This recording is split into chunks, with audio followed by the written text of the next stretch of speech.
खबरदार किसी ने इसे यमुना कहा तो ये यमुना नहीं, डल झील है। और इसके ऊपर जो ये सफेद परत आप देख रहे हैं, ये बर्फ के बाद का नजारा है। जी हां, ये कहना है दिल्ली में विपक्ष में बैठी आम आदमी पार्टी का। राजधानी दिल्ली में बहने वाली यमुना नदी एक बार फिर चर्चा में है, लेकिन इस बार वजह उसकी सुंदरता नहीं बल्कि उस पर तैरता जहरीला झाग है। सोमवार सुबह कालिंदी कुंज इलाके में यमुना का नजारा किसी नदी जैसा नहीं बल्कि सफेद और अब तो गुलाबी झाग के दरिया जैसा दिखा। पानी की सतह पर मोटी परत में तैरता यह झाग न सिर्फ पर्यावरण के लिए खतरे का संकेत है, बल्कि यह राजधानी की सबसे बड़ी नदियों में से एक की बदहाल स्थिति को भी उजागर करता है। दिल्ली में यमुना का यह हाल कोई नई बात नहीं है। हर साल खासकर सर्दियों के दौरान नदी में झाग बनने की समस्या सामने आती है, लेकिन इस बार जो बात ज्यादा चिंताजनक है वो है झाग का रंग बदलकर सफेद से गुलाबी हो जाना। विशेषज्ञों के अनुसार यह केवल सामान्य प्रदूषण नहीं बल्कि औद्योगिक रसायनों और डाई केमिकल्स की बढ़ती मात्रा का संकेत है। आमतौर पर यमुना में झाग बनने का कारण सीवेज, डिटर्जेंट, फॉरेस्ट और अन्य रसायनों का पानी में मिलना होता है। जब इन तत्वों की मात्रा बढ़ जाती है तो पानी में झाग बनने लगता है। सर्दियों में तापमान कम होने और पानी का बहाव धीमा होने के कारण यह झाग ज्यादा दिखाई देता है, लेकिन जब झाग का रंग बदलने लगे तो यह संकेत होता है कि प्रदूषण का स्तर और भी खतरनाक हो चुका है। पर्यावरणविदों का यह कहना है, यानी कि एनवायरमेंटलिस्ट्स का यह कहना है कि गुलाबी झाग इस बात का संकेत है कि पानी में इंडस्ट्रियल वेस्ट, खासकर कपड़ा उद्योग में इस्तेमाल होने वाले रंग यानी कि डाई केमिकल्स की मात्रा बढ़ गई है। यह केवल देखने में ही खराब नहीं लगता बल्कि यह इंसानों और जलीय जीवों दोनों के लिए बेहद खतरनाक है। ऐसे पानी के संपर्क में आने से त्वचा रोग यानी कि स्किन डिजीज हो सकती है और लंबे समय तक इसका असर आपकी सेहत पर गंभीर रूप से पड़ सकता है। यमुना के किनारे रहने वाले लोग और वहां काम करने वाले मजदूरों के लिए यह स्थिति और भी ज्यादा जोखिम भरी हो जाती है। कई बार लोग इस पानी के संपर्क में आते हैं जिससे उनकी त्वचा और सांस से जुड़ी समस्याएं बढ़ जाती हैं। इसके अलावा नदी में ऑक्सीजन की कमी होने से मछलियां और अन्य जलीय जीवों का जीवन भी खतरे में पड़ जाता है। दिल्ली सरकार का यह कहना है कि यमुना को साफ करने के लिए लगातार प्रयास किए जा रहे हैं।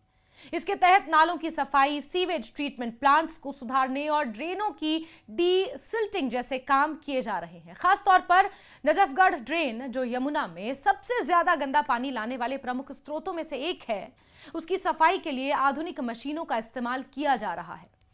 दिल्ली सरकार के मुताबिक इस ड्रेन में वर्षों से जमा गाद उसे निकालने के लिए एम्फीबियस एक्सकावेटर मशीनों को लगाया गया है, जो पानी और जमीन दोनों पर काम कर सकती हैं।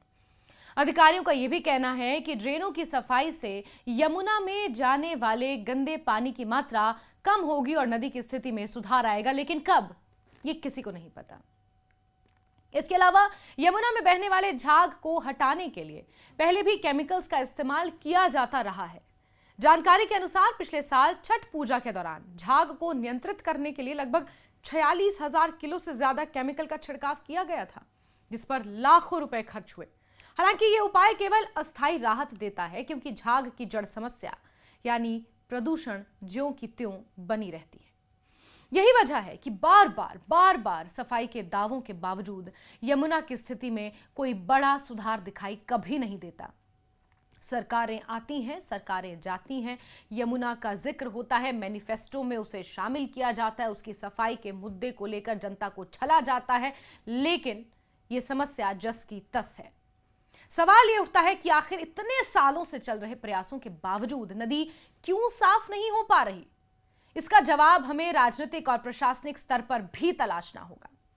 दिल्ली की राजनीति में यमुना का मुद्दा हमेशा से अहम रहा है। जब भारतीय जनता पार्टी विपक्ष में थी, तब उसने कई बार यमुना की खराब हालत को लेकर तत्कालीन सरकारों पर निशाने साधे। आम आदमी पार्टी को तो इस मुद्दे पर छोड़ा ही नहीं। बीजेपी नेताओं ने नदी में झाग और प्रदूषण को लेकर विरोध प्रदर्शन किए और इसे सरकार की विफलता बताया। उस समय बीजेपी का यह कहना था कि अगर वो सत्ता में आती है तो यमुना को साफ करने के लिए ठोस कदम उठाए जाएंगे। वो ठोस कदम कहां है? यहां तक कि चुनावी घोषणा पत्र में भी यमुना की सफाई एक प्रमुख वादा था, लेकिन अब जब राजनीतिक परिस्थितियां बदली हैं, अलग अलग स्तर पर जिम्मेदारियां बदल रही हैं, तो सवाल उठता है कि उन वादों का क्या हुआ। आज स्थिति यह है कि यमुना का मुद्दा केवल पर्यावरणीय नहीं बल्कि पूरी तरह से राजनीतिक बन चुका है। एक ओर सरकार अपने प्रयासों को गिनाती है तो दूसरी ओर विपक्ष इसे विफलता बताता है, तंज कसता है। इस बीच आम जनता को वही गंदी और झाग से भरी नदी देखने को मिलती है। जब किसी दूसरे राज्य से आप सीधे दिल्ली एंटर करते हैं तो सबसे पहले आपको यही झाग वाली यमुना नजर आती है और इससे उठने वाली गंध आपके सिर में चढ़ जाती है।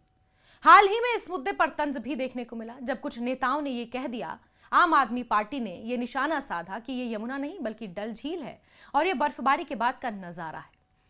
डल लेक का उदाहरण देकर किया गया यह व्यंग इस बात को दर्शाता है कि कैसे गंभीर पर्यावरणीय समस्या अब राजनीतिक कटाक्ष का विषय बन चुकी है। इस तरह के बयान ये दिखाते हैं कि मुद्दा केवल समाधान तक सीमित नहीं रहा बल्कि राजनीतिक आरोप प्रत्यारोप का हिस्सा भी बन गया है। लेकिन इससे असली समस्या का समाधान नहीं होता। यमुना की सफाई के लिए केवल बयानबाजी नहीं बल्कि ठोस और दीर्घकालिक उपायों की जरूरत है। कुछ तो ऐसे मुद्दे होंगे देश में जिस पर सत्ता पक्ष और विपक्ष एक साथ मिलकर काम करें। विशेषज्ञों का मानना है कि यमुना को साफ करने के लिए सबसे पहले यह सुनिश्चित करना होगा कि बिना ट्रीट किए हुए सीवेज और औद्योगिक अपशिष्ट नदी में ना डाले जाएं।